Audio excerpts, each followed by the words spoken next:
In regular life, people often refer to IQ levels while referring to intelligence. But intelligence is not only of one kind.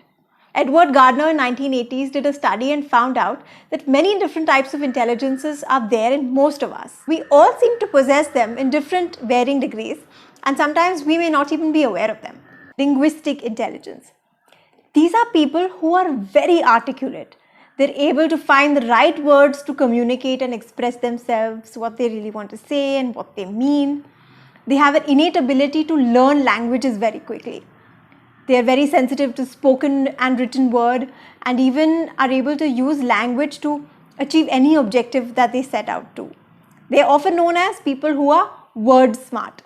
So these would be authors, lawyers, keynote speakers, translators, research paper writers. Second is the logical numerical intelligence. These are people who are very good with numbers and calculations and applying logic or doing scientific analysis. They're great with statistics. They are able to apply logic and do quick calculations. You will find a lot of accountants, mathematicians, statisticians, and scientists who come into this particular category. Musical intelligence. Musically intelligent people have a profound ability to recognize sounds, tones, timbre, pitch. They have an innate ability to appreciate music, understand compatible sounds. People who have a sharp ear, they tend to pick up sounds and tunes and rhythms very quickly. So this includes a lot of careers in music making, composing, arranging, even sound healing for that matter. Then we have the naturalist intelligence. These are people who are very aligned with the natural world.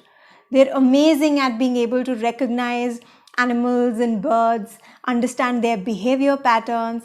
They're very in tune with natural phenomena like weather change and how we're influencing the world around us, and in turn how the world is influencing us. Very aware of environment and its influences. You will find some brilliant biologists, geologists, botanists, people who work in wildlife conservation, and people even nowadays who are moving towards agriculture and sustainable living. Next we have kinesthetic intelligence. So these are people who are body smart, who are very good with using their bodies or even a part of their body in order to solve a problem or create a new product or even perform for that matter.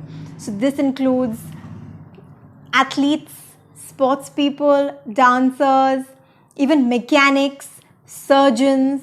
Interpersonal intelligence, that is awareness of other people's moods, intentions, motivations, and being able to work compatibly with them by having a good relationship with people around. They're often known as people smart or street smart.